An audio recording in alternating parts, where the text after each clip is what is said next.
Good afternoon. My name is Frank Gaffney with the Center for Security Policy. I'm very pleased to be moderating what I consider to be an extraordinarily important program made possible by the support of EMPact America, whose founder and driving force, I'm very pleased to say, is with us today. He is Mr. Henry Schwartz, and he has a few words of welcome. Thank you, Frank. And it's a thrill to be on the same platform with all of you. Thank you to all the participants who have taken the time from their important schedules to warn the American people about the most imminent and serious threat to our civilization. Many thanks also to my friend Dr. Ingbar, the director of the Begin Sadat Center for Strategic Studies, an institute devoted to peace, who has been the source of some of the ideas in this introduction. EMPact America was founded by the employees of a dairy in Western New York. Its inaugural event was a historic conference in Niagara Falls on September 11, 2009. The conference's speakers, including some that are here now, included several presidential candidates, senior military officials, and eminent scientists. The purpose of the conference and its ongoing program is to awaken America to the threat of an EMP attack that will shut down our electric grid and thus end our civilization as we know it. It's estimated that within the first year after such an attack, there would be a die-off of up to 2/3 of our population. The most likely source of an electromagnetic pulse, or an EMP, would be a small, primitive nuclear device that would be launched on a scud from a freighter off one of our coasts. Until today, Iran has repeatedly called for a world without America, and has practiced this type of EMP attack from barges in the Caspian Sea. An optimal attack would loft a nuclear device to 400 kilometers over the center of the U.S., which would put the EMP field over 48 contiguous states. Even a nuclear weapon detonated only 30 kilometers over the eastern U.S. would cause a national catastrophe. All of our critical infrastructures would collapse. The opportunity and time for diplomatic efforts has been exhausted. The U.S. must act militarily to stop Iran. This is the only way to prevent them from becoming a nuclear-armed existential threat to America. The Iranians have, once again, been successful in pushing the U.S. into prolonged negotiations over their nuclear programs. They have done so for over 2 decades, while in the meantime, having expanded their uranium enrichment program, worked on weaponization, and built long-range missiles. If we don't stop them with repeated military strikes, they will have many nuclear weapons within a few months of a breakout. The belief and hope that Iran has changed is naive or deceitful and is surely pathetic. Iran is interested in removing the economic sanctions which were imposed upon them by the international community. What Iran is truly after is not an agreement, as its negotiating partners tend to believe, but rather time.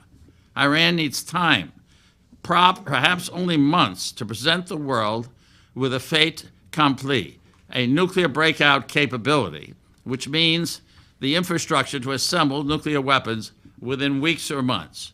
No other global issue can have as negative impact upon world affairs. Nuclear weapons in the wrong hands, the price of oil, international terrorism, and the global stature of the U.S. States such as Saudi Arabia and Turkey will not stay behind, and that will bring about a strategic nightmare. A nuclear Iran is very different from a nuclear North Korea, whose geopolitical environment includes 2 nuclear states, China and Russia, to keep it in check. Iran is a supreme test for American credibility in world affairs. After saying many times that a nuclear Iran is unacceptable, allowing the radical regime of mullahs to develop a nuclear breakthrough capability would be a devastating blow to America. Today, the U.S. is at its lowest ebb in the region. Friends and foes alike, who are bewildered by the policies of the Obama administration, see an extremely weak president who seems to be clueless about what to do in the Middle East. The American willingness to allow Iran enrichment capabilities and readiness to strike a bargain with Iran is mind-boggling. to those who truly understand their neighbors. At this stage, after several years of confused and misguided behavior, the only thing that can salvage the U.S. influence in the region are American military strikes on Iran's nuclear infrastructure.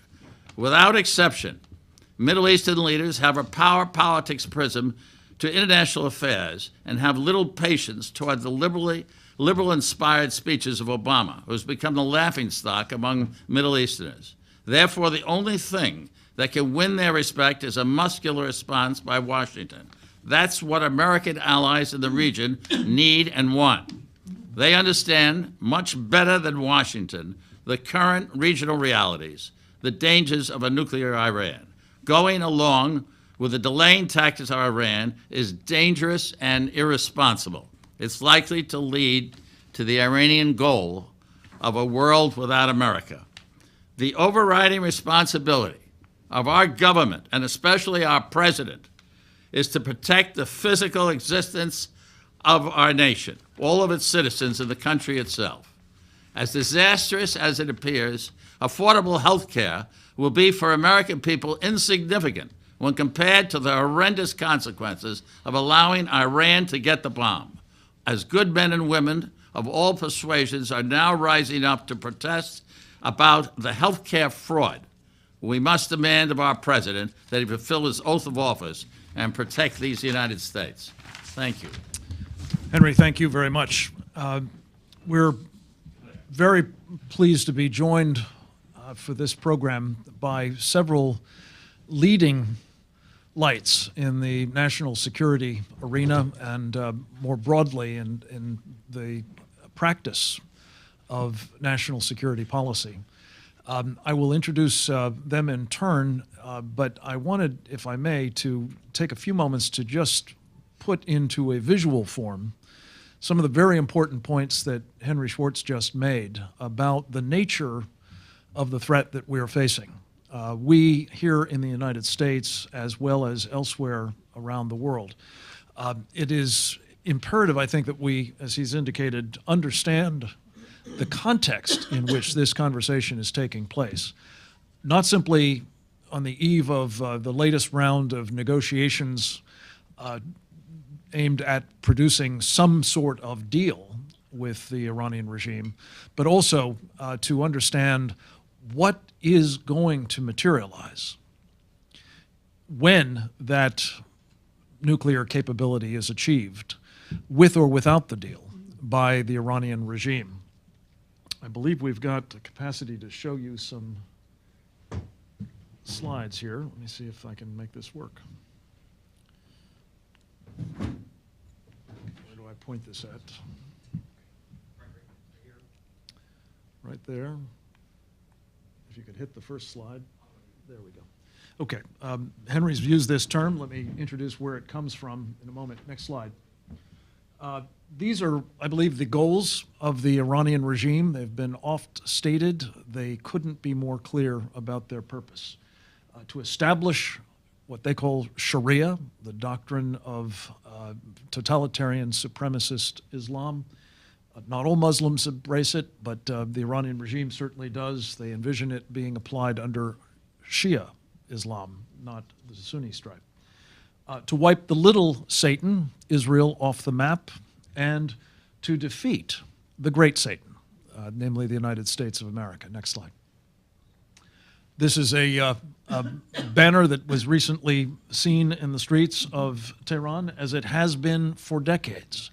The Iranian Revolutionary Guard Corps, one of the groups that we'll be talking about, I know, in the course of the program, is promoting a campaign to make it once again the mantra on all Iranians' lips. Next slide. This gentleman, no longer, fortunately, the president of Iran, but still very much the mantra, as I say, of the regime that remains in power, was in power while he was there, as a matter of fact, is that a world without America is not simply desirable, it is achievable. Next slide. How could they accomplish a world without America? Under most foreseeable circumstances, Iran is a country that will have limited capacity to inflict damage on this country. It's not trivial to be sure. There have been, of course, many acts of terror. We recently averted one right here in Washington, D.C., as a matter of fact, that was to be perpetrated by proxies for the Iranian Revolutionary Guard Corps. Cyber warfare has been waged by the Iranians against banks in this country, against our military and other targets. We could, of course, also see an Iranian nuclear attack against several cities. This would all be horrific, but it would not, in all likelihood, translate into a world without America. So what is meant by that? Next slide. I believe there's another possibility. Next slide. One that is practicable, that is, in fact, highly cost-effective, that is near-term, and that could conceivably leave no fingerprints as to who is responsible. Next slide. As Henry mentioned, there is this option available to the Iranians, among others. It is called a high-altitude electromagnetic pulse, or HEMP attack. This envisions a detonation above a city like Cleveland in Ohio, and you can see, with even a relatively small yield weapon, the area affected, defined by line of sight, which of course is determined by the height of burst, could be quite extensive over much of the United States. I'll show this again in a moment. Next slide. How could that kind of an attack be delivered, given that Iran at the moment does not have long-range missiles capable of reaching the United States? I say at the moment because it's clear they're working to achieve them. Well, we've been told by a German newspaper, Die Welt, that a missile base is being built pursuant to an agreement between Mohammed Ahmadinejad, the previous president of Iran, and the previous president of Venezuela, Hugo Chavez, down in the Paraguay Peninsula, which is up in the upper left-hand corner, the closest place in Venezuela to targets in the United States. Next slide. These are some of the attributes of the program that we understand the Iranians have committed to undertake in Venezuela. Building 61-foot deep silos and command and control facilities, bunkers to house warheads, various security arrangements, and anti-aircraft missiles to protect the site and indeed others in Venezuela. Next slide.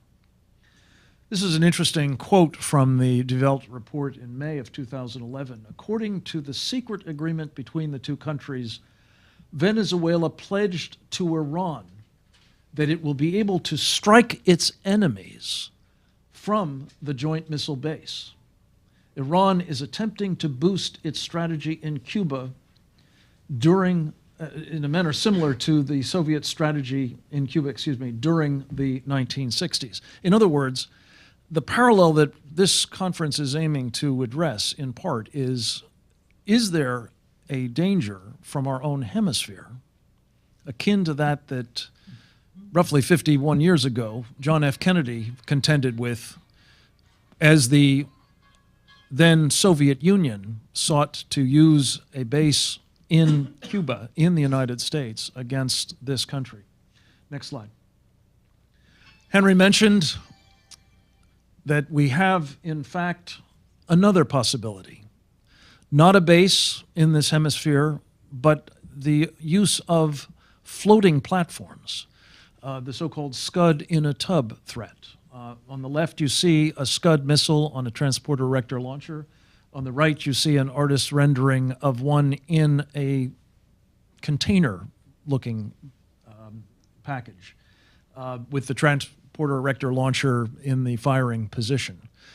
This is deemed by the commission that was impaneled by the Congress almost a decade ago now a very serious threat for an electromagnetic pulse delivery from off the coasts of the United States, perhaps from the Gulf of Mexico. A vector, by the way, for missile attack against which we have neither any missile defense nor, for that matter, any warning systems. So this is a very significant problem. Next slide.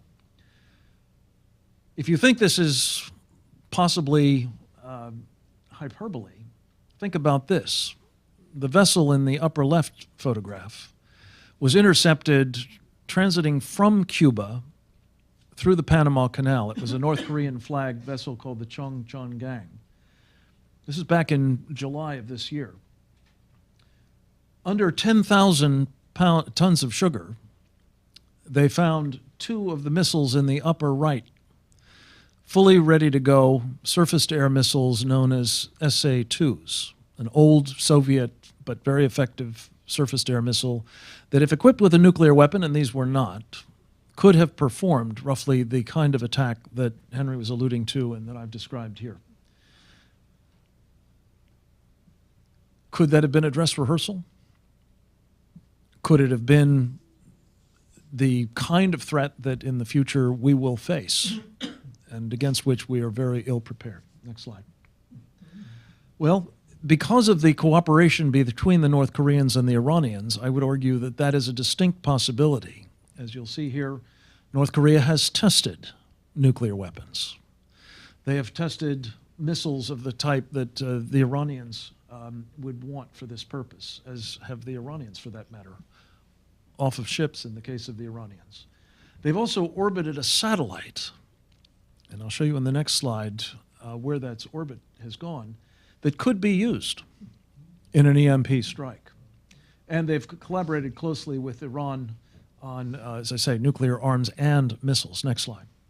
Here are the orbits in April of this year that the North Korean satellite traced.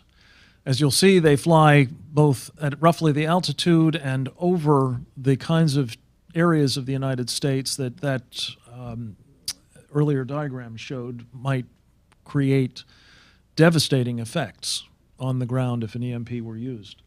The truth of the matter is, we don't know whether the North Koreans have taken the steps to put EMP weapons aboard these satellites, but they certainly could have. And bear in mind that back in April, when these trajectories were taking place, again, orbits coming from the south, where we have no warning, where we have no defenses, were accompanied at the same time by threats by the North Koreans to engage in nuclear attacks against this country. This is not, in other words, conjecture or projections. Next slide. Again, the diagram showing the area of the country. Let me show you the next 2 slides. First, roughly 75% of the high energy transformers in this country would be in that footprint of such an EMP weapon and likely destroyed in the event it were to go off. Next slide. Even more, roughly 80% of the other transformers that form the backbone of the grid would be into that footprint. Next slide. And the population. This just gives you a sense of what the size of these transformers is. These are very complicated pieces of equipment. It takes a year or more to build them. We don't build them in this country. Just moving them is a major production, as you can see. Destroying them, even 1 or 2 of them, would cause very considerable dislocation and difficulty. Destroying large numbers of them simultaneously would be absolutely catastrophic. That was the finding of the EMP Threat Commission. Next slide. There are other ways to attack our grid. It is not resilient against attack. There are localized EMP-style attacks, radio frequency weapons. There are, as I've mentioned, direct physical attacks as well as cyber attacks. Next slide.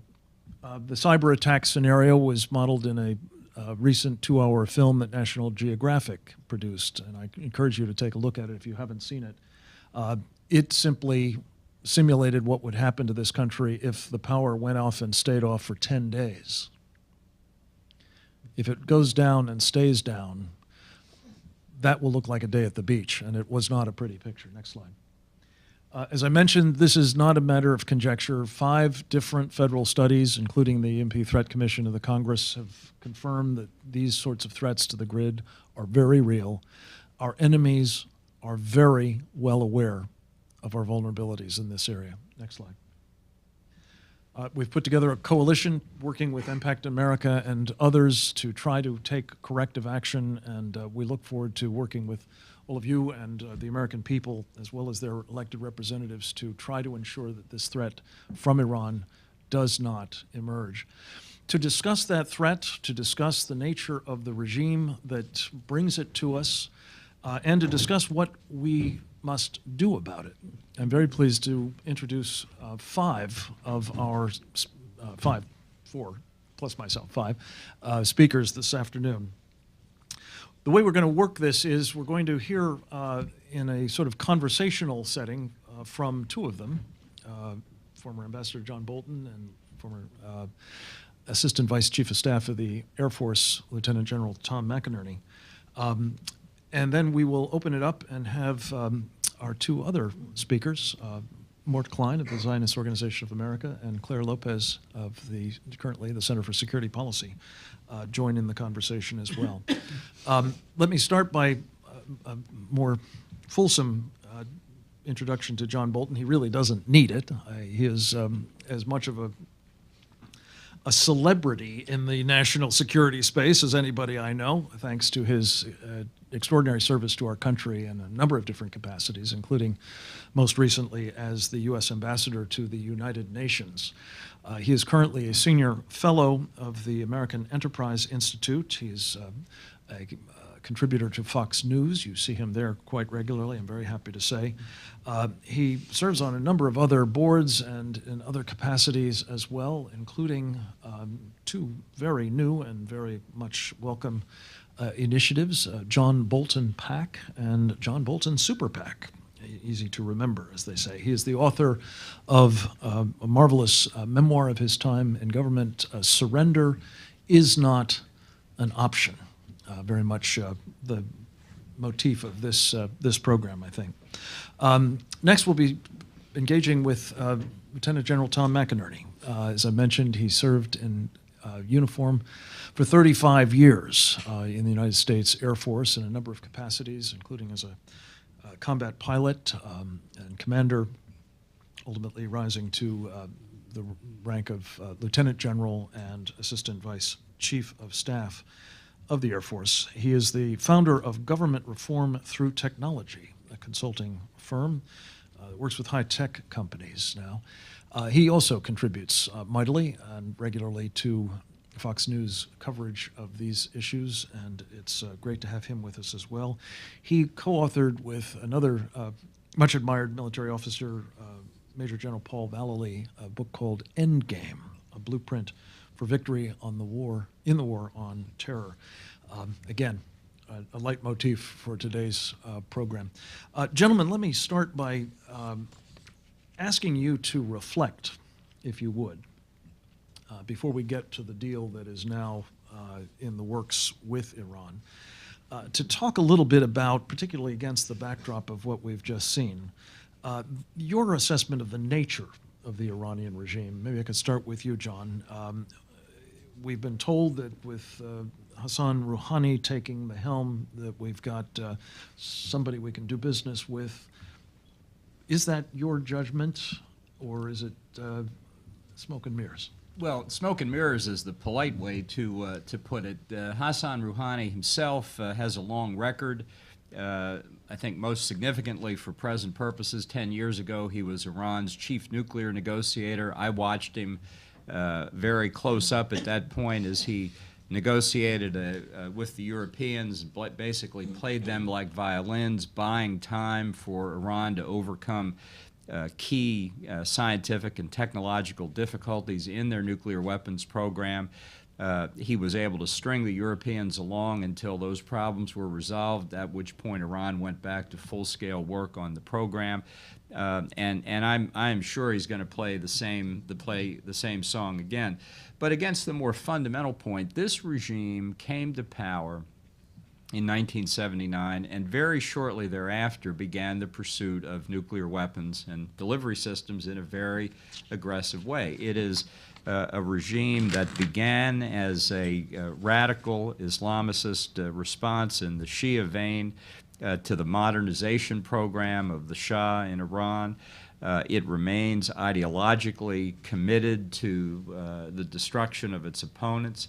It has certain forms that look to naive Westerners as though they're parallel to systems of representative government, but that has absolutely nothing to do with the core of the regime itself. After all, these are people who are carrying out what they consider to be the will of God. And if you're smart enough to know what the will of God is, as they clearly think they are, you don't ask people to vote on it. What, are you for God or against God? You want to take a vote like that in Iran? That's not the way it works.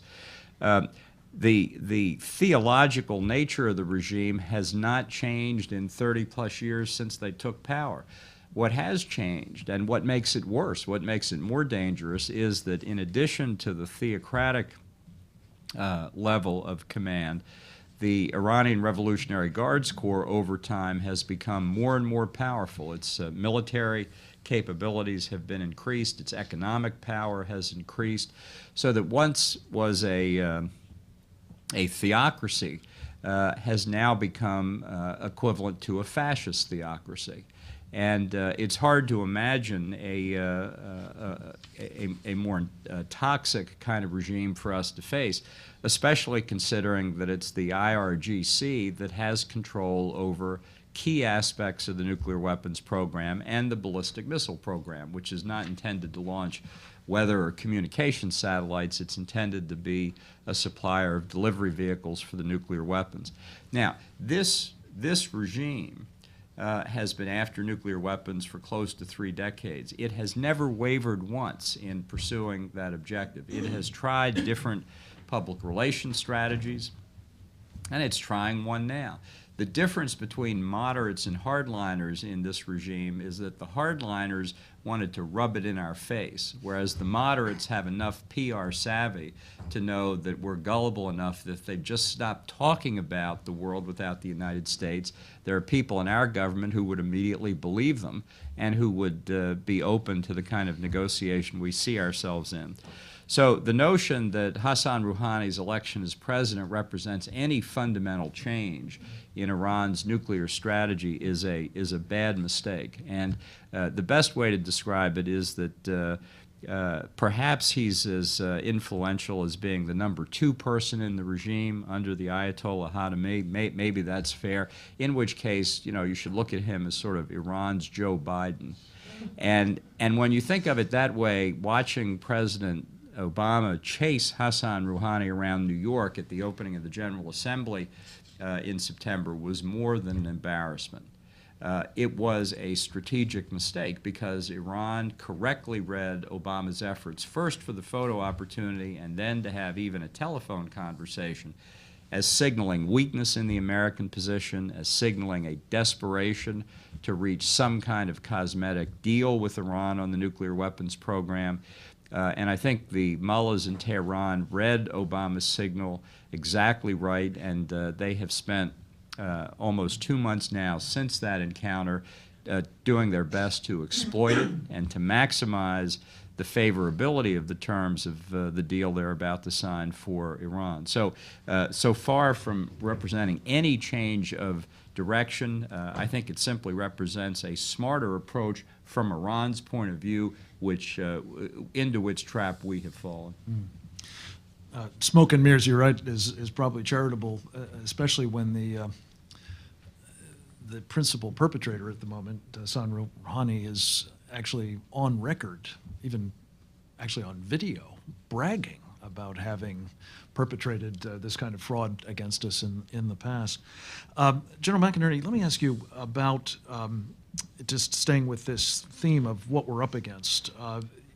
As a military man, you've had to look, I know, at the military capabilities of Iran. Talk a little bit, if you would, about the Iranian Revolutionary Guard Corps and the role that it is playing in Iran these days, specifically its authority over the nuclear program. Well, they have complete control over the nuclear program, the IRGC, all the guidance coming from the Supreme Leader himself, which makes it very dangerous. But what they have done is they have, over this time frame that we're talking about, they have recently completed a structure, a facility for storing large numbers of nuclear weapons. Now, remember, they don't have nuclear weapons yet, but they have built a facility that is a cookie cutter or almost an exact duplicate of a facility we have out in New Mexico where we store all our nuclear weapons. So it means they know where the goal line is and they know what they're going to do, simplistically stated, and all the new facilities they're building are deeply hardened, which means you have to have very accurate weapons with penetrating weapons, warheads, which we have the 30,000-pounder massive ordnance penetrator that a B-2 can carry 2 of them, but our allies, the Israelis, do not. They have 5,000-pounder and 2,000-pounder. But because of this hardening that the IRGC has done, they have done it with a very pragmatic, forward-looking view that they're not trying to solve this problem tomorrow. They know where they want to go, and they want to be a long-term nuclear power. And with that absolute control and the ideology that we are facing, which is radical Islam, which is designed to destroy us, we are meeting a very formidable adversary, which is forcing us to, which Ambassador Bolton was talking about, we are now being forced into, there may not be any options.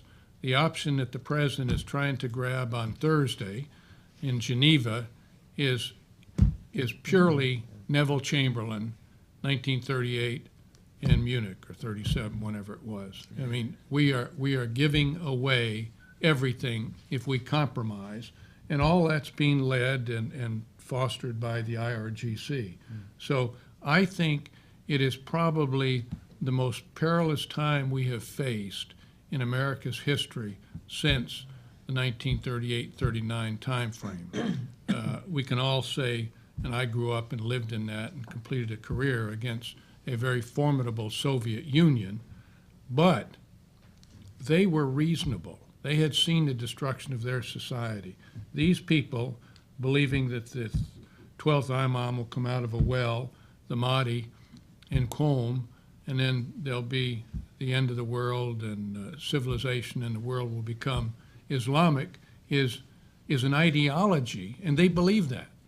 I mean, we can smile or laugh and think about that, but that's what they believe, and that's why it is so formidable. And the IRGC represents this ideology.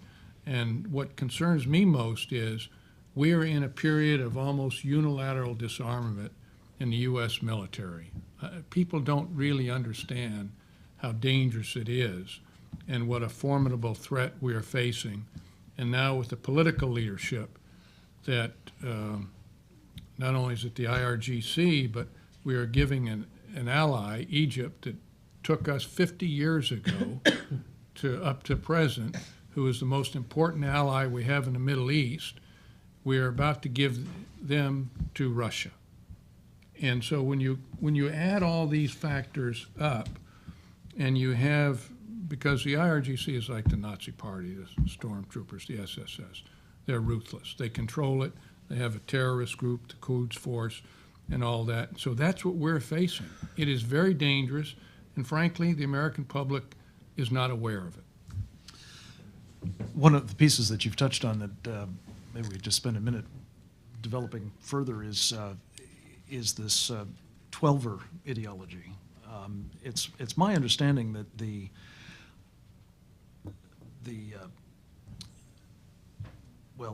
action that will trigger the return of the 12th Imam looks a lot like the apocalypse. And John Bolton, if that's the case, how do you deter a team like this, if at all? Well, that's a question that unfortunately people are not asking. And you know, the Obama administration and many in Europe say they don't want Iran to get nuclear weapons. That's their objective, and that so they seek prevention rather than containment and deterrence. But honestly, if you look at people in the administration, if you look at people who have been, let's be honest, commanders of our Central Command, who have said that we can contain and deter a nuclear Iran, I think that's what their real position is. Sure, it would be unfortunate if Iran got nuclear weapons, But just as we contained and deterred the Soviet Union during the Cold War, so this argument goes, you can contain and deter a nuclear Iran. And as Tom said, I think that's completely misguided. During the Cold War, we had a system of deterrence based on mutual assured destruction that worked, but worked very creakily, and is not anything we should admire or seek to go back to. It worked while it had to work, and thank goodness. But beyond that, it was a very high risk strategy. To assume that a regime like the mullahs in Tehran would think the same way as the Soviet leaders did for decades during the Cold War is to commit a really gross error in historical analysis. You can say whatever you want to say about the Soviets, but they were communists, they were atheists, they thought they only went around once in life, and they weren't really too eager to throw it away. In the leadership in Tehran, you've got something very different, and the great scholar Bernard Lewis, I think, put it best when he said, when you have people who really desire life in the hereafter more than life on earth, a promise that you're going to send them to the hereafter is an incentive, not a deterrent. So it is a real mistake to think that the conditions of containment and deterrence that existed in the Cold War can be recreated here. The historical circumstances are different. The psychology on the other side is different, and the political reality that Iran finds itself in is different. But honestly, even if I'm completely wrong about that, even if there were a way you could imagine containing and deterring a nuclear Iran, which I don't for a minute agree with, the fact is it doesn't stop with Iran. Even Hillary Clinton, during her days as Secretary of State, said if Iran gets nuclear weapons, then almost surely Saudi Arabia will get nuclear weapons, Egypt will, Turkey will, perhaps others. So that in a relatively short period of time, as these things go, you could have half a dozen or more nuclear weapon states in this already incredibly very volatile region.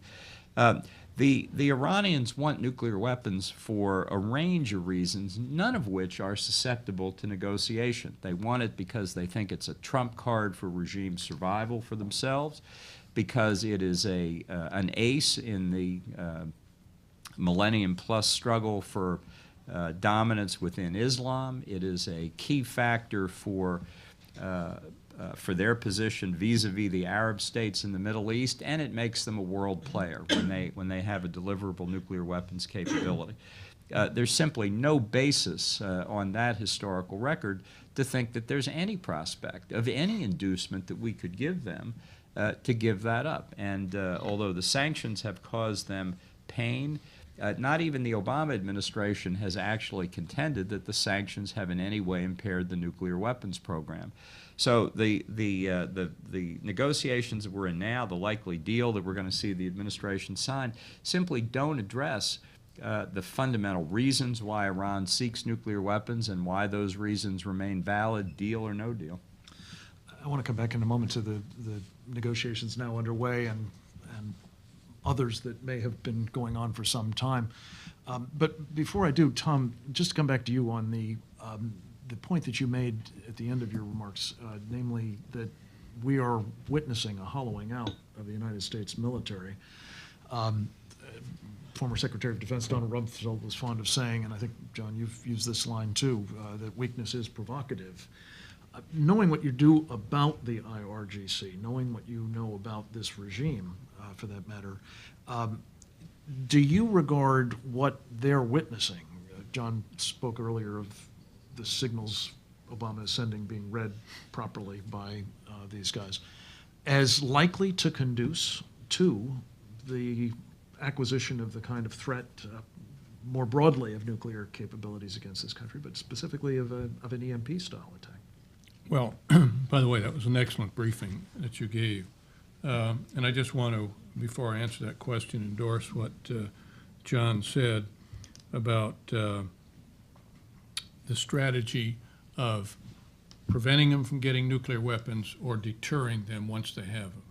I believe, I think John does, we all believe that this administration has already said we're going to let them go.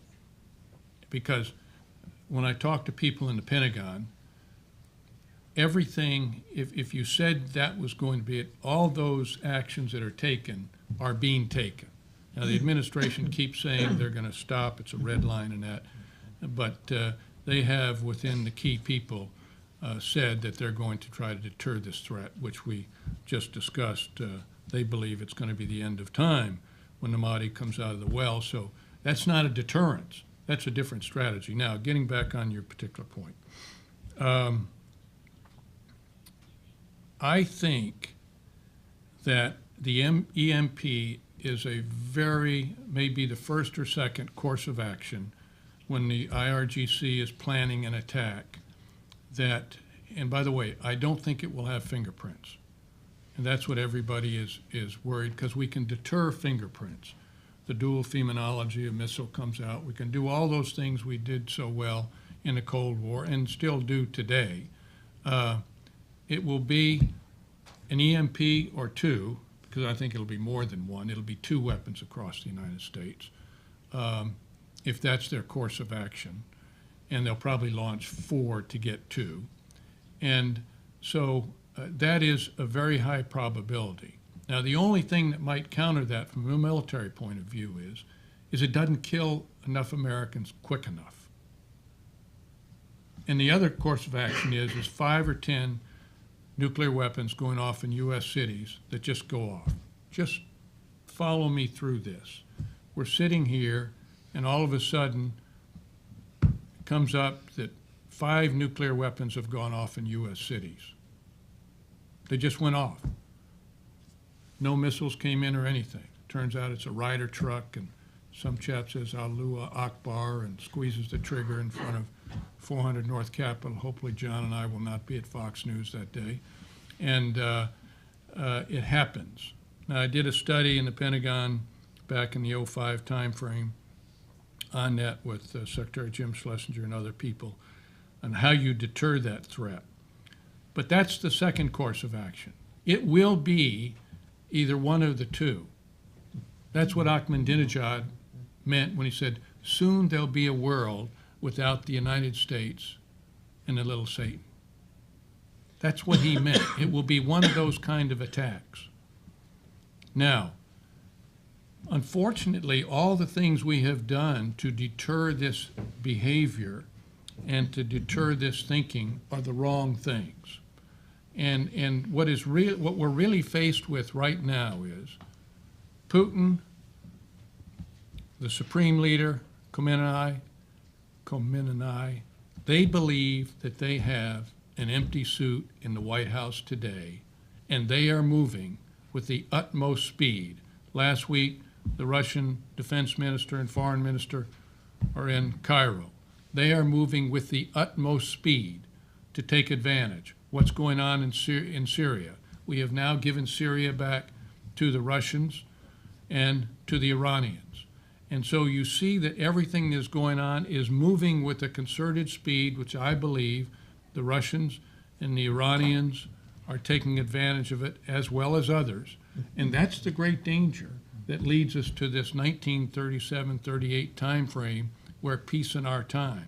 This type of weakness that you're talking about, that they see it as a sign of capitulation, and they must take the most advantage. And that's the dangerous thing, Frank. I couldn't agree more.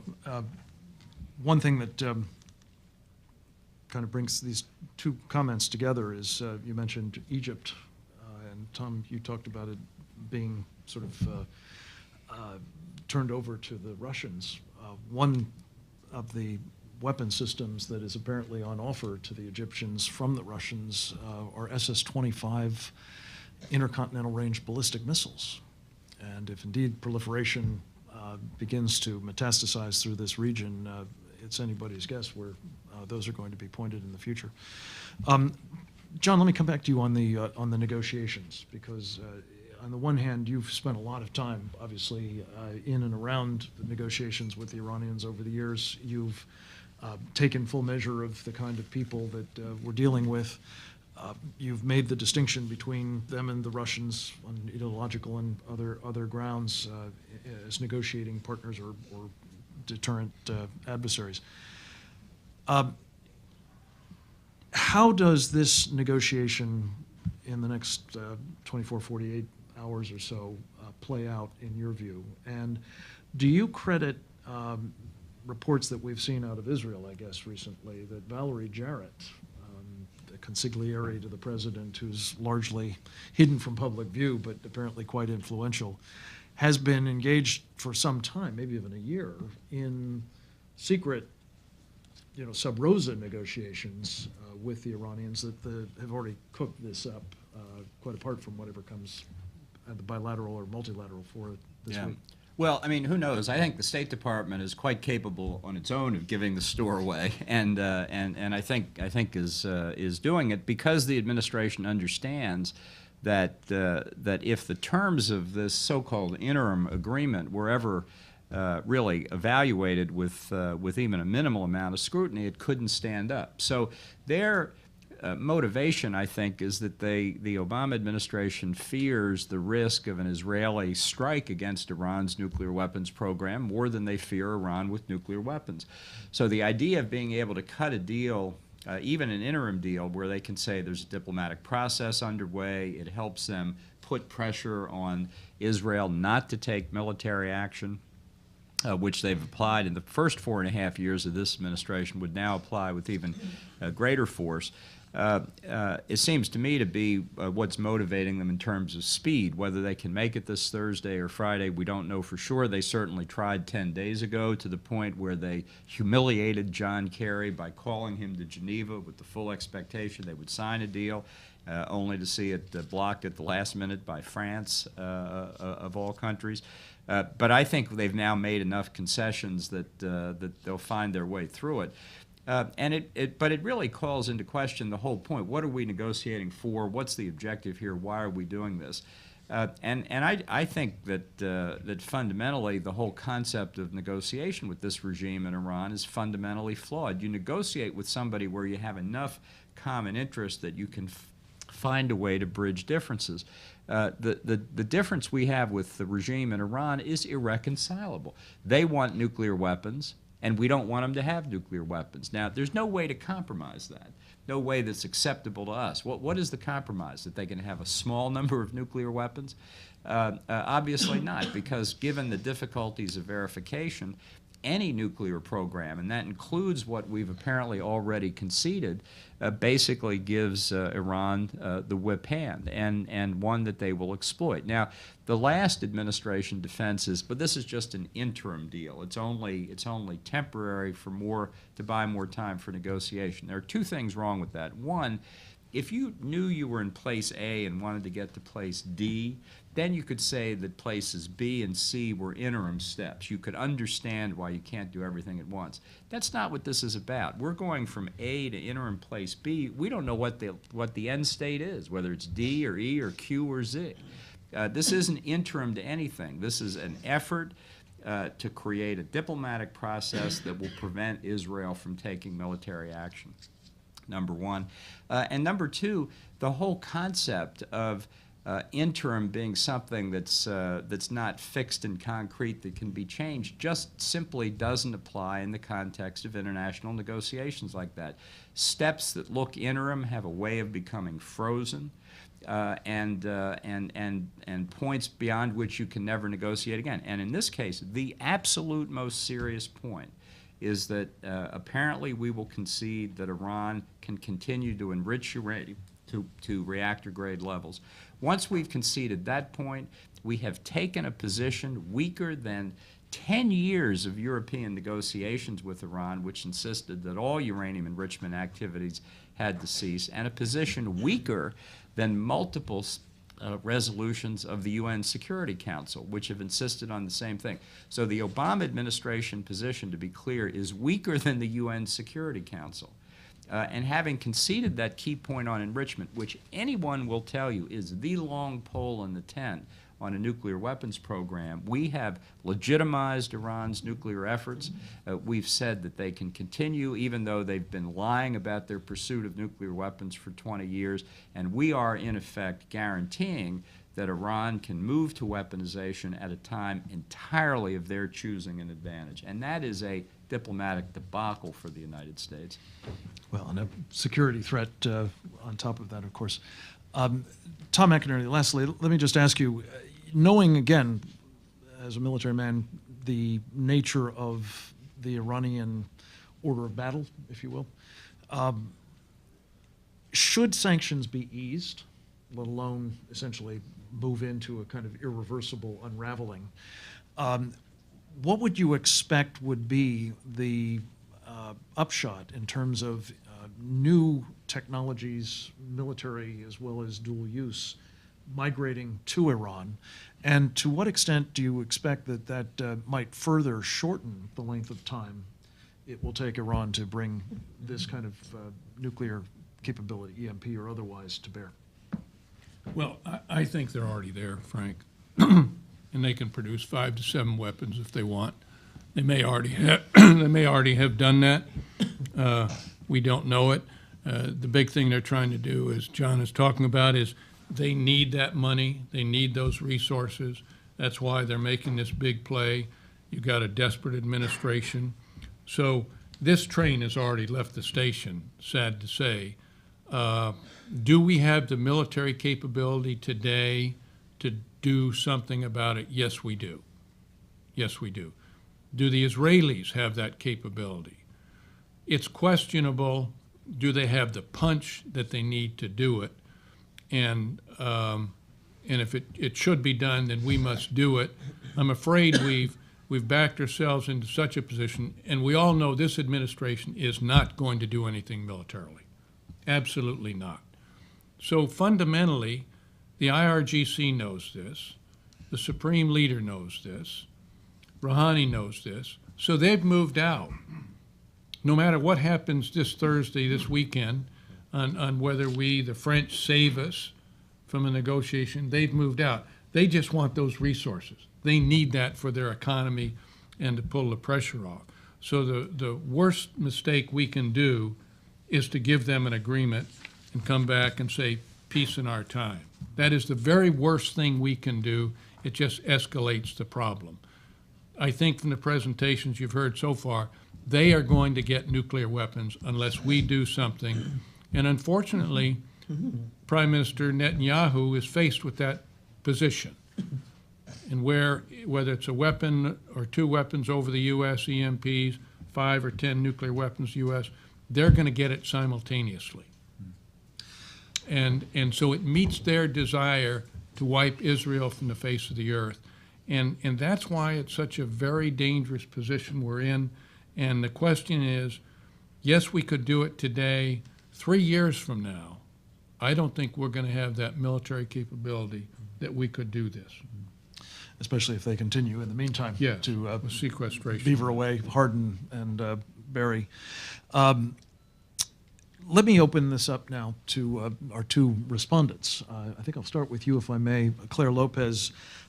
Claire, I'm delighted to say, is a senior fellow these days at the Center for Security Policy.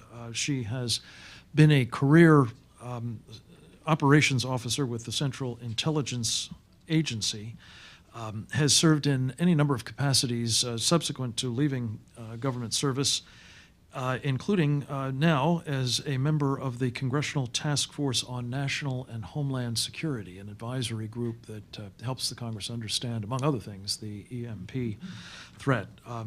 She is deeply knowledgeable about Iran, has been training those in our government on the character of the regime and, among other things, capabilities that we've only sort of touched on here, including Hezbollah.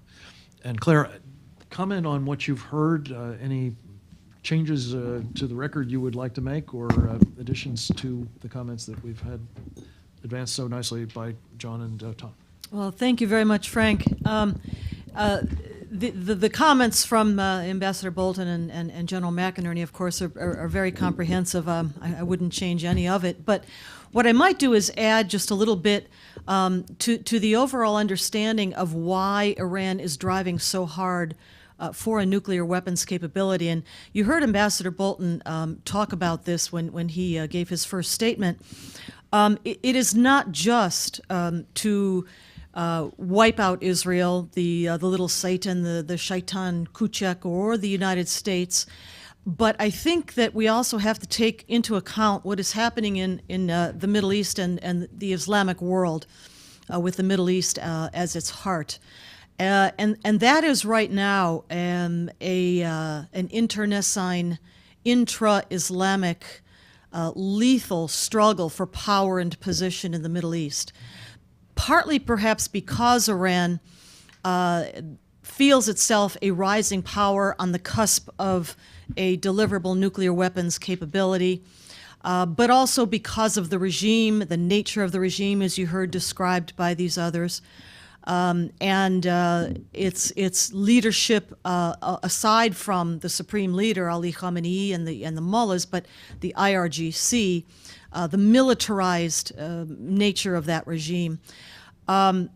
They feel themselves now perhaps able to challenge, as they have not been able to do for many centuries perhaps, to challenge the other side of the Islamic divide in the world, and that is the Sunni side of things. You see this playing out, especially right now, in the horrific civil war that's tearing Syria apart and slopping over its borders, unfortunately, already, not just by refugees going into Turkey or Jordan or Lebanon, but also in actual, the combat itself is going over the borders. And we've seen just very recently attacks by al-Qaeda-linked militia groups deep in the heart of Beirut, in the Hezbollah stronghold of the southern Beirut suburbs called the Dahiya, car bombs, multiple car bombs this year. So this is a struggle between the Shiite and the Sunni sides, sects within Islam. The Saudis represent the leadership of the Sunni side of that, in part, of course, because they control the two holy cities, Mecca and Medina, from which, by the way, they have really excluded from administration, in any case, the Shiites for many centuries. The Shiites want their turn. And so you see, though, that the Saudis are deeply alarmed at the rise of the crazy Persian Shiites, as they would think of them, and their drive towards a nuclear weapon. And the Iranians are just as determined that it is time for them to seize that leadership within the Islamic world back from the Sunnis who've held it for so long. And that's what you see going on in Syria. One last note on this sort of the theme right here. Very dangerous developments. You heard the ambassador, and I think General McInerney also, talking about what would happen if and when Iran gets the bomb that others no doubt would follow. Unquestionably, others within the Muslim world would try to get their own nuclear capability. What we've seen very recently are reports that Saudi Arabia has been in discussions with Pakistan about precisely that eventuality, the nightmare of them getting a nuclear weapon. Now, it's not the first time we've heard stories of the Saudis talking with the Pakistanis. That goes back at least 10 years to reports from Arnaud de Borsgrave when he was a Washington Times reporter, talking about discussions, cheap oil from Saudi Arabia in return for Pakistani nuclear technology. More recently now, though, that report has reemerged, and I think we have to take very seriously that Iran is not just doing this and driving for a nuclear weapon only for the goal of wiping Israel off the face of the map or a world without America. Absolutely they are, but in addition, they want the leadership of the Islamic world. Claire, thank you very much. I think this context, and I'm glad you brought the Saudis into it, and further amplified the proliferation implications of it.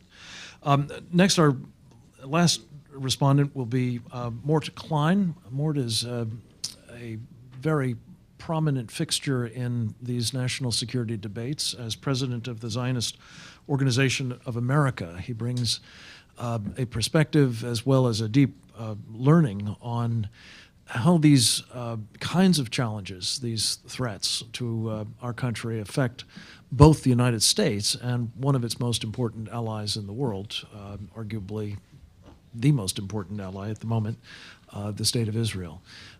He is a man who has served his country in the Nixon, Ford, and Carter administrations. There aren't many people who can claim all three of those, but you can, Mort.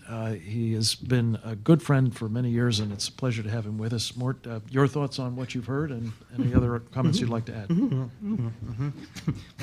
Bring the mic close if you would. Oh.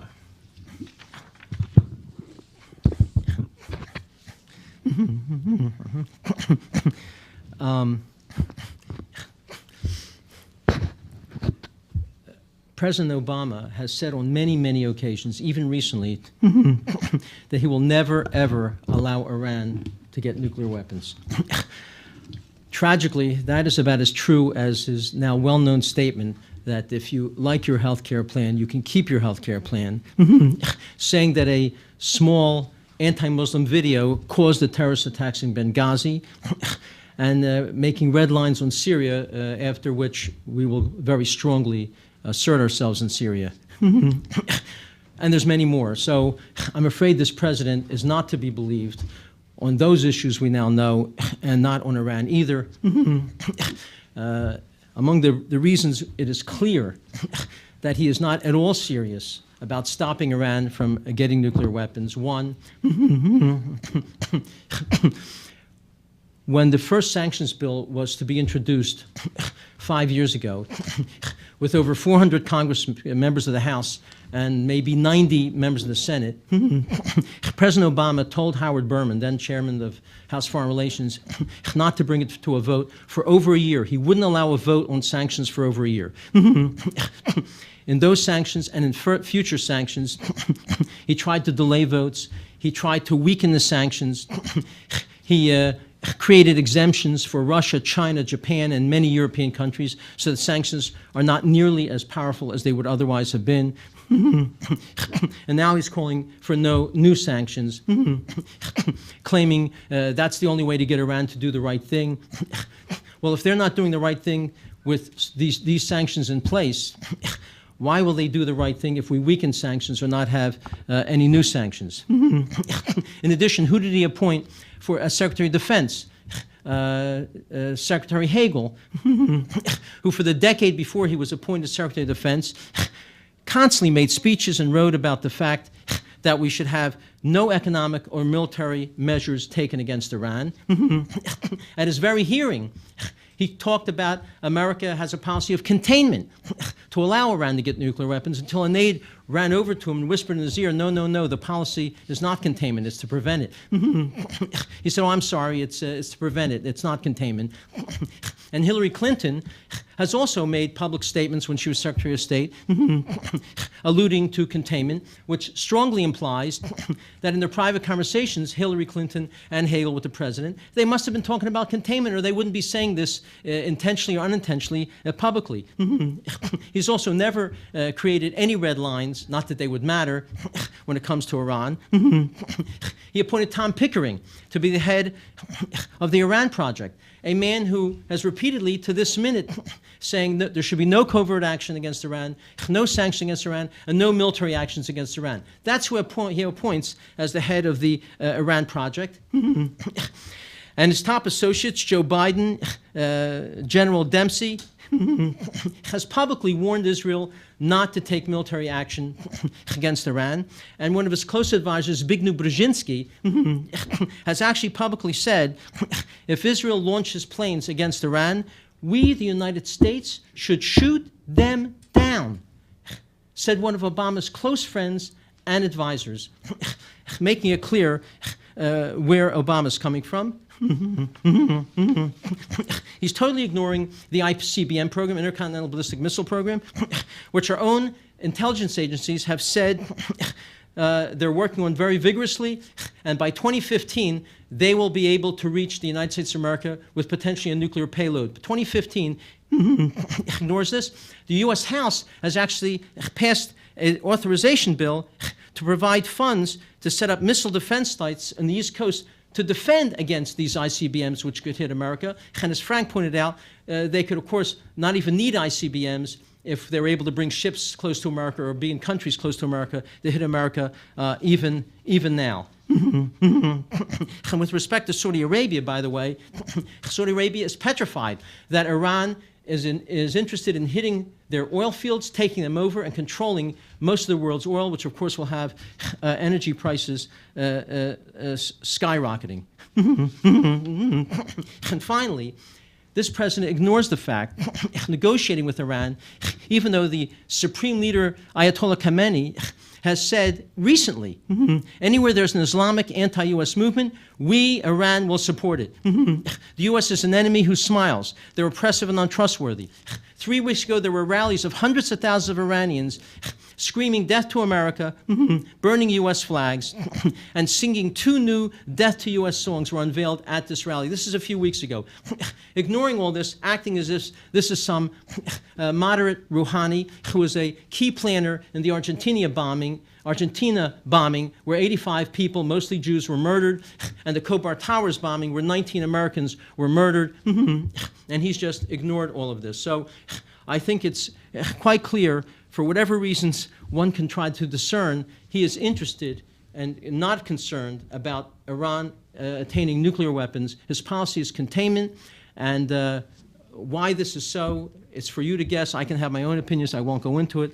But it is clear this man is not committed to stopping nuclear weapons, despite the speeches claiming, if you hate Iranian nuclear weapons, don't worry, you don't have to live with nuclear weapons. Thank you. Mort, I hope that we will have a chance to explore your thinking as to why the policy is as it is. I would like to just take this opportunity to take 30 seconds and show you a new web video that we've just released today. In fact, this is its premiere. That picks up on the point that Mort has just made very well.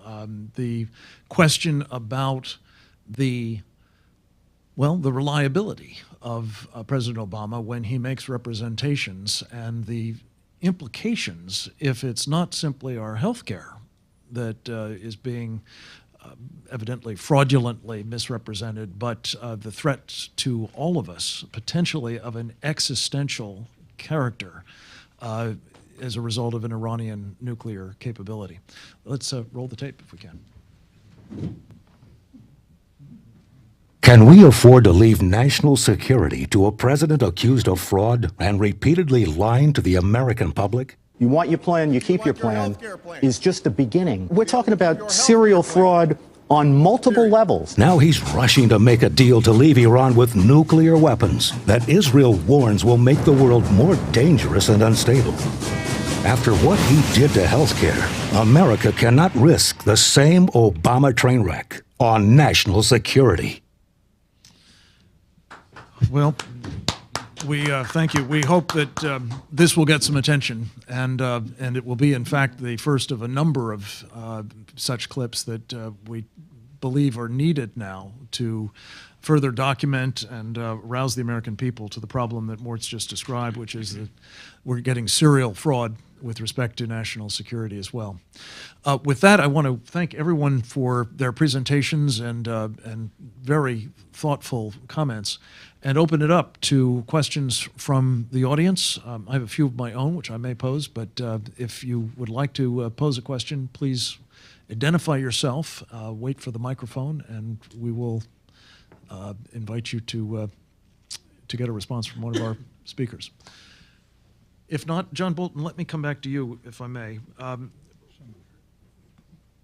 Well, let's take this question from the audience then, please. Thank you. My name is Avi Kestenbaum, and my question is, the title is Lessons Learned from JFK. So what lessons should we learn from JFK, and how does it apply? That actually was the question I was going to pose to John Bolton. So, John, some thoughts on the lessons of the Cuban Missile Crisis and the contrast between this president's handling of the present missile threat? Well, I think one of the remarkable contrasts is that we became aware of the Soviet missiles in Cuba only very late in the game. Now, maybe we missed things we should have seen earlier, but the realization didn't really strike the White House that they had a serious problem until very far along. So they had to react with great speed and under conditions of high uncertainty. And we can argue about the end deal. I actually don't think the end result was so great from the U.S. point of view. It's true the Soviets pulled their missiles back from Cuba, but we gave up missiles in Turkey that may have been old as those things go, but it was still a deal that left people pretty much in the status quo. And but the point is that the White House, the top leadership, had to act under huge pressure. Without much of a margin of error. Whereas in the case of Iran, we've seen this coming for 20 years. This is a train wreck that's been visible in front of us for a long time, and we have seen successive American administrations repeatedly after the Islamic Revolution of 1979 mishandle the Iranian issue on almost every level, over and over again. So if we're at a critical point with respect to the Iranian nuclear weapons threat, the lesson we should learn from that is that we have ourselves to blame in many respects for allowing it to get to this very critical point. And I think what it shows is that when they finally do cross the finish line and have a deliverable nuclear weapons capability, we will certainly be in much worse shape for dealing with future threats down the road. And I'll just take one example. Once Iran has deliverable nuclear weapons, or at least we believe they do, I think their role as the world's central banker of terrorism will become even more important. Let's say that you could prove conclusively that a subsequent 9/11 was paid for, conceived, staffed, and put together in Iran. Let's say you could prove that. What are we going to do facing a nuclear Iran? Are we going to do what we did after the first 9/11 and overthrow the Taliban in Afghanistan? Or are we going to be in a very different place? As now with North Korea with nuclear weapons, it puts Iran's longer-term goal much closer to attainment from their point of view and gives them a certain zone of immunity. That's why I have believed for as long as I've focused on this that you have to stop Iran before it gets nuclear weapons. Once they're over that finish line, it's all downhill from our point of view thereafter. Let me add a couple points on why the lessons learned from JFK. I flew over the island. I went down on Saturday in a 104 squadron to Key West, Boca Chica. The president announced Monday night. So I was there 2.5 days before the president made the announcement. We had gotten the word on a Wednesday and we departed on a Friday. So it was late to need, if you will. But I think the important thing is, because I was a young officer then, I did start out as a lieutenant, Henry, and as Henry did. And the fact is, we were late to need, but the lessons learned from JFK were he immediately put our full forces on alert. He stood up to that threat of global communism. And the lessons that we're learning here are this president is not standing up to radical Islam. He is not standing up to this threat that we're meeting. And that, to me, is the most paramount lesson that we've learned or are learning. Claire? And let me Actually, I was going to echo pretty much what Tom just said, and that is the other very important lesson from the October crisis of 1962 is image, it's perception. And the perception that John F. Kennedy left with the world, with the Soviets, was one of resolve and strength and willingness to put the power and the might of the United States to defend our nation. Even though he had been assessed earlier by Khrushchev as a pushover, which perhaps led in some ways to the Cuban Missile Crisis. But he, in a way, redeemed himself through that crisis. Most people did not know that the agreement was to take our missiles out of Turkey. They saw we faced the Soviets down, and they took their missiles out of Cuba. So perception and image mean everything, and this president of ours now is not showing resolve to defend the United States or our national security interests. Let me add, to me, JFK taught us not to appease the enemy. It will fail. He had a naval blockade. He drew a line saying, you cross this line, Mr. Soviet Union, and we're going to go to war. It's appeasement we're seeing now. JFK was refusing to appease. Donald Kagan, a very famous professor of classics at Yale, wrote a book, The Origins of Peace and Prevention of War, where he studied wars and violence throughout history, from the Peloponnesian Wars till now, and he said that appeasement throughout history has always failed. It's never worked. Whenever you collapse and do what the enemy wants, it leads to violence and war. JFK taught us. He understood this and refused to appease Russia. But let me just underscore what Claire said, because I think it's so important. The parallel that is unmistakable today is that the enemies, Mort and Tom have described them very well. I think of them as the Sharia adherent Islamic world, Sunni and Shia for that matter, have perceived this president to be weak, much as Khrushchev perceived Kennedy to be weak. This is a moment when that threat is metastasizing, as it did in Cuba. There is, unfortunately, as each of our panelists have said, no evidence the president is inclined to respond with the kind of, I think Kennedy would have called it vigor, that Kennedy showed in this instance, despite some of the various fine print that was involved that belied some of the robustness, quite frankly. We had a question back here. Yes, sir. Hi, Josh London with ZOA. I wanted to get comments on perhaps another lesson from the JFK period. President Nixon always used to say that the assassination of Diem and the betrayal of a U.S. ally on JFK's watch was something that the United States took many, many years to recoup from. Given the context of what we're discussing about the U.S. Being more than lackluster in its seriousness and its response to Iran, in that context in which we have a president who arguably is betraying allies right, left, and center, to what degree is our future ability to cope, either on this president's watch or, if we're lucky enough, in a future administration's watch, to cope with this changing reality of allies no longer trusting us and our credibility shot as Iran continues to enrich uranium?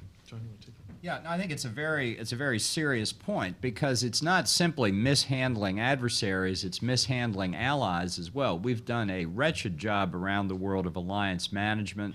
There's not a place on the globe we're in better shape today than we were when Barack Obama took office, despite all of the campaign rhetoric.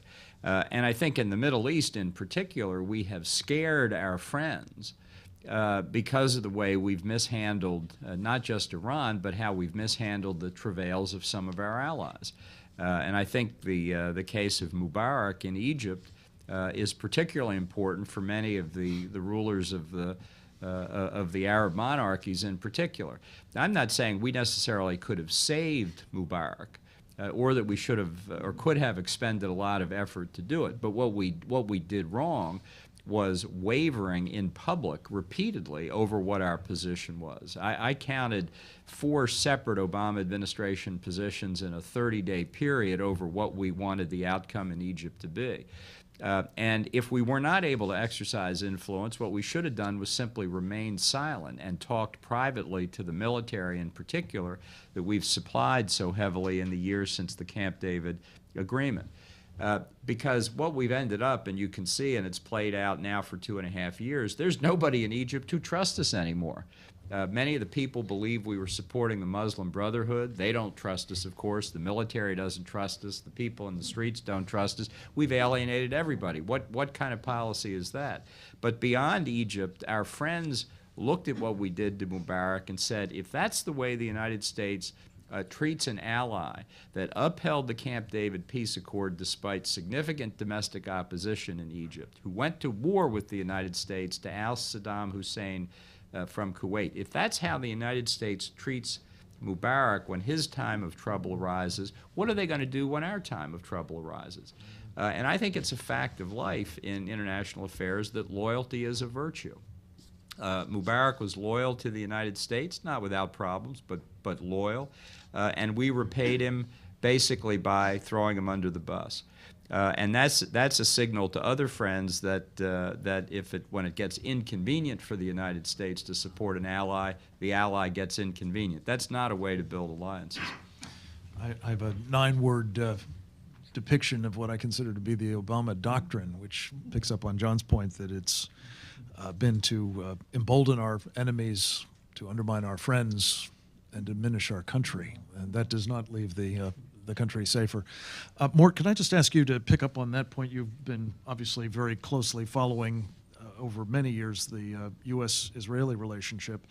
Tom has talked a bit about Israel having to confront this threat perhaps by itself and the problems associated with that. But talk a little bit about the condition of the U.S.-Israeli relationship at this critical moment in time, and is the perception that the United States is no longer at Israel's side conducing to a heightened threat to Israel? Well, I can tell you that when I talk to the top officials in Israel, which I do fairly regularly, top down, they are horrified by this president's positions, not only on the Palestinian-Arab war against Israel, but also on Iran. In a recent poll in Israel, by 3-1, Israelis support military action against Iran because they realize diplomacy will never work. And I've also been, understood that Israel was really very seriously interested in the military action in 2012, and they were threatened, I'm told, by leaders of this administration that they dare not do so. So the relationship between Israel and America has certainly declined significantly, where even, as you know, Prime Minister Netanyahu has publicly taken public issue with Kerry and with Obama, while at the same time saying, but of course friends disagree. Out of nervousness, of course, he had to say that.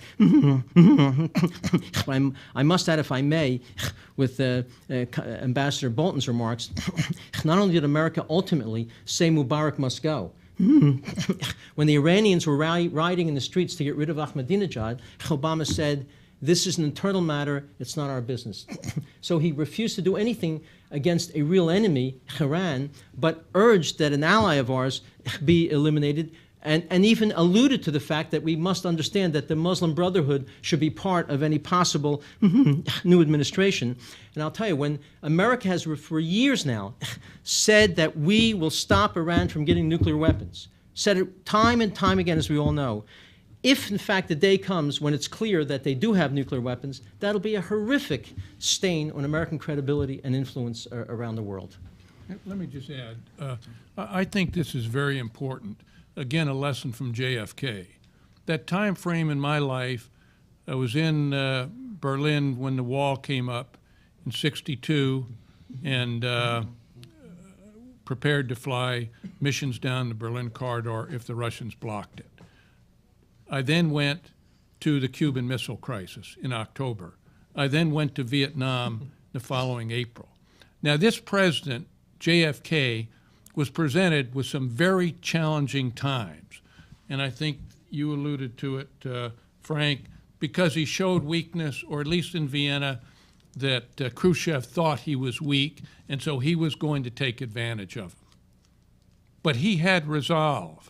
I was in Vietnam when Zem was killed, down in the Kamau Peninsula on a division-size operation. It surprised us all, but then weeks later, President Kennedy was killed. The fact is President Kennedy was faced, and you look at his period, although it was short, 3 years, with some very challenging situations. We think maybe of his own making, because he didn't show the resolve, or Russians thought they could take advantage of it, but he did show resolve. That's what we're not seeing. I spent 20 years out of 35 years in the Air Force overseas, and we are turning our backs on our allies. They can no longer trust us. This has never happened in the history of the United States. And all of us here in the time frame that we've lived, we have never seen a commander-in-chief do to our allies and do to our nation what is happening today. It is an upside-down world. Yes, sir. This is Peter Husey from Geostrategic Analysis. This question is for John and for Claire. Two parts of it.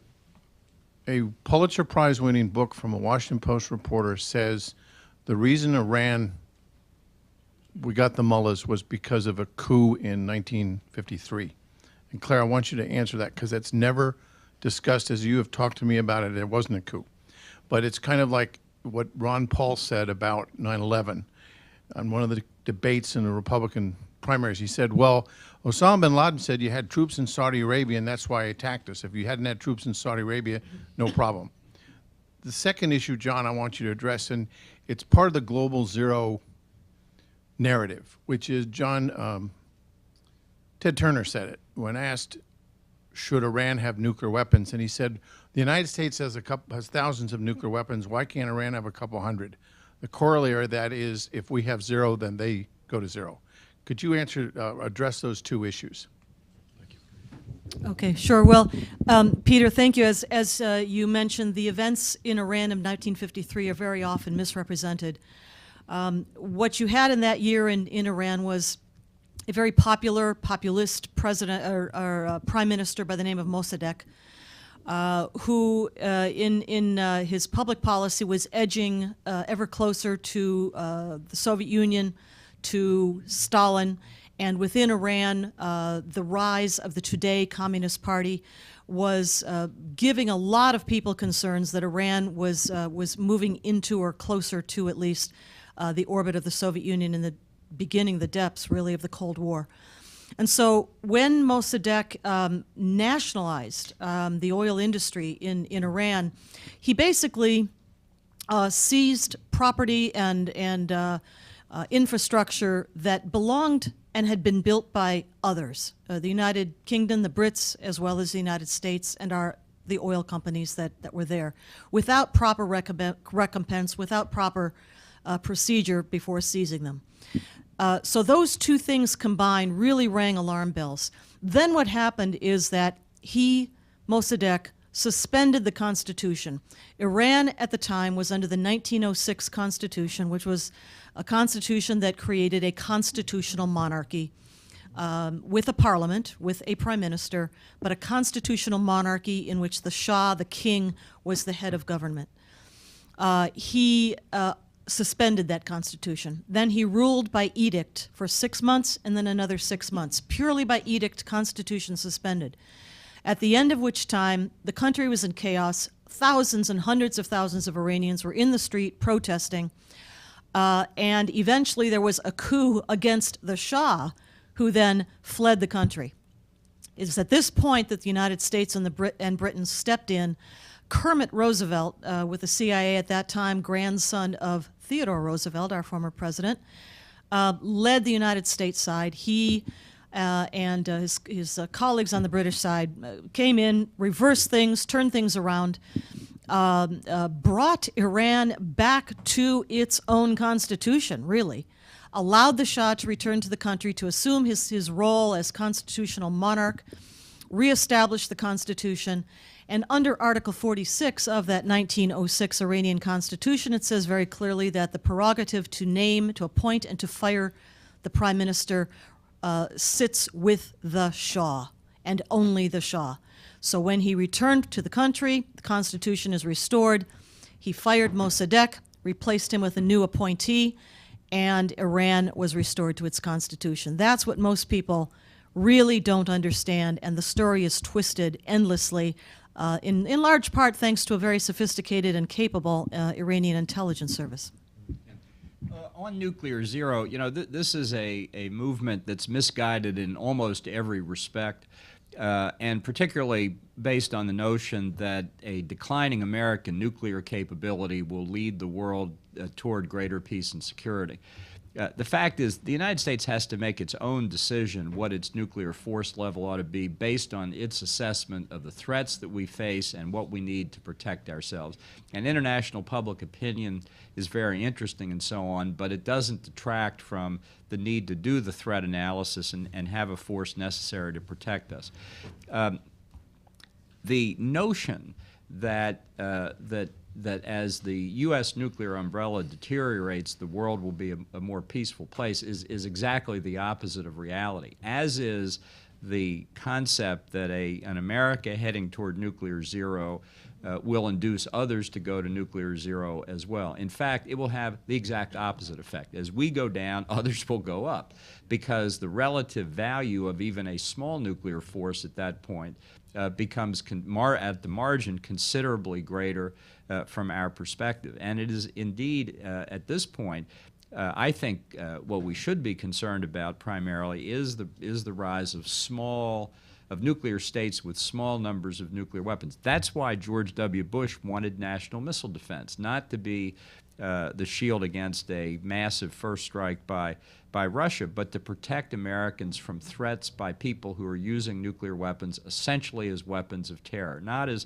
military threats to the United States, but threats against innocent American civilians.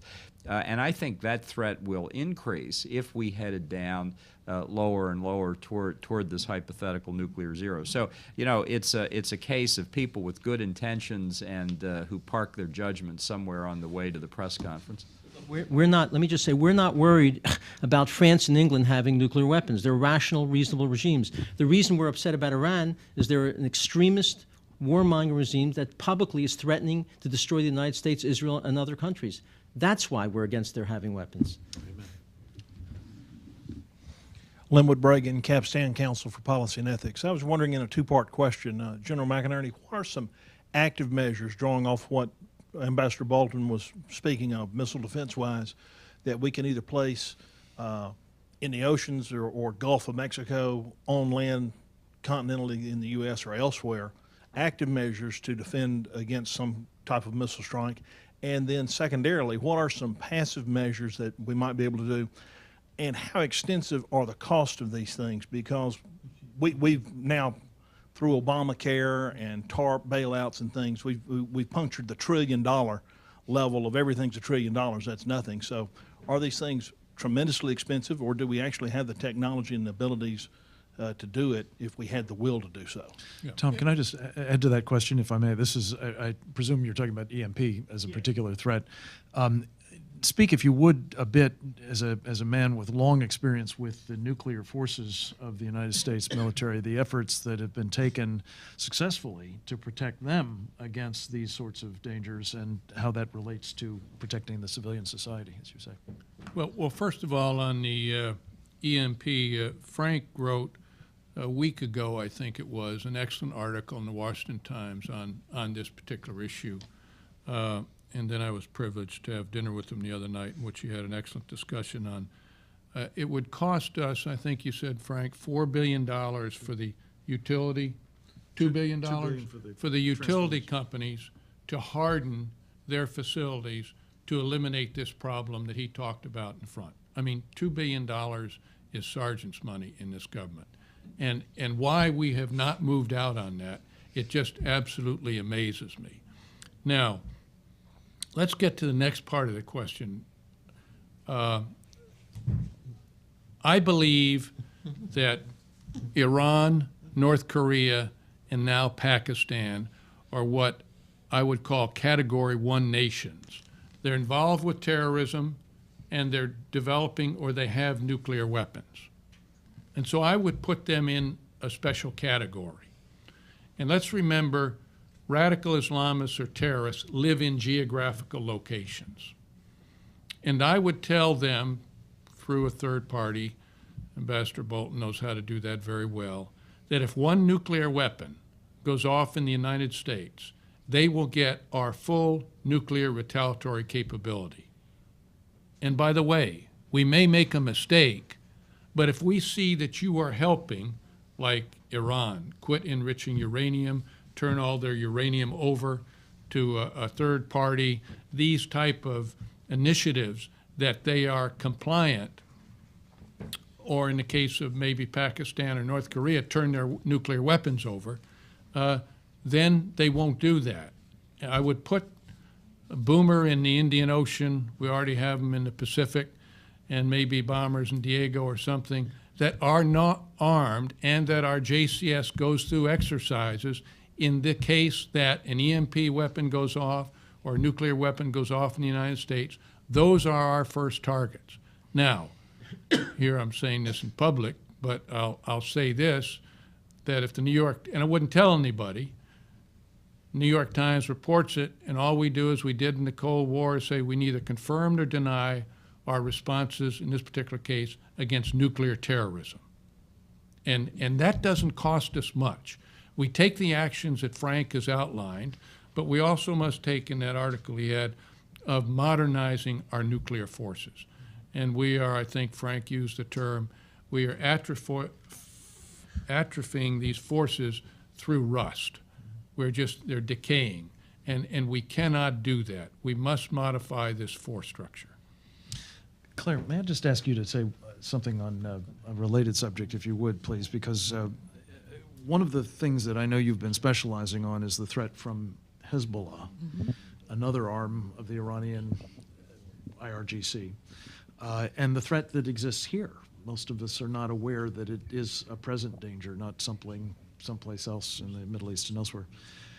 But it's my understanding that among the other arms that have been transferred by Iran through Syria to Hezbollah have been, or perhaps through other channels, are Scud missiles, the kinds that we've seen could be used for this kind of Scud in a tub sort of attack. Is that correct? And if it is, how serious would you regard this as the no fingerprints threat for this EMP sort of attack should Iran choose to exercise it? Well, Hezbollah obviously is the terror proxy arm of the Iranian regime. Its command and control structure goes directly from Hezbollah itself, the Secretary General Hassan Nasrallah, on up through the IRGC to Tehran. And for any major activity or actions that Hezbollah will take, it gets its orders from Iran. It gets its orders from Tehran through that command and control structure. By the way, they have a dedicated fiber optic network for communications between Lebanon and Iran. Outside of anything that the Lebanese military has, their own dedicated fiber optics communications channel to Iran. And as we've been talking today about some of the potential trigger events that could possibly bring Hezbollah to launch an attack of some kind, would be an Israeli and or combined with United States military attack on Iran's nuclear weapons facilities. That's one trigger. Another potential trigger would be a regime-threatening action against Bashar al-Assad by any parties that Hezbollah deems to be supported by the United States or not. But regime threat against Bashar al-Assad. Probably its arsenal, Hezbollah's arsenal of missiles and rockets, pose the greatest danger immediately, of course, to Israel. The numbers are in the tens of thousands, perhaps 80,000, but who really knows the number that they have in their arsenal right now. Much of that replaced subsequent to the 2006 war with Israel and upgraded. Specifically, Scuds. I'm not so sure about Scuds, but they have all sorts of short-range, medium-range, and now long-range missiles and rockets, which potentially can reach all of Israel. Hassan Nasrallah has repeatedly threatened the entire country, even to attacking Israel's nuclear reactor, Dimona, down in the Negev desert. So long-range missiles that they did not have before. Now, in the Western Hemisphere, again, those trigger events that we just talked about could be instigators for a response by Hezbollah in the Western Hemisphere as well. Say if Iran were attacked, that the go would be given to Hezbollah to retaliate against Jewish, against Israeli, against the United States, American targets here in the Western Hemisphere. Hezbollah has an extensive presence in the Western Hemisphere, Central, North America, South America. Began in South America decades ago. It's expanded much more than that now. They are coming across our southern border, our porous southern border right now. There are Hezbollah cells established in the United States. Various numbers that have been given in open testimony to Congress and that sort of thing have talked about a dozen or 15. Again, who really knows the number? But people who are down on the border, and I've been recently down on the Arizona border with Mexico, talk about how the illegal immigrant flow has very significantly changed from just economic immigrants who are coming across looking for, those jobs in the restaurant or gardening or what have you, to being a criminal enterprise which expedites the flow of terrorists like Hezbollah, but also Al-Qaeda, Al-Shabaab, and others, to come into the United States, and they are here. They are here now. They have cells dedicated to various things, from fundraising to various criminal enterprises, scams, and so forth, and probably, according to what our own national security officials have said publicly, some dedicated to casing, pre-attack casing and surveillance of potential targets in the United States. And then other cells, very likely, not dedicated to any of those things, but rather just lying low and waiting for that word to go from the Supreme Leader. Claire, thank you very much. Sobering information, needless to say, on a whole host of issues, but they have as their common denominator that we are dealing with a regime in Iran that has our death, the destruction of the United States, very much in mind and as a driving force in their policies.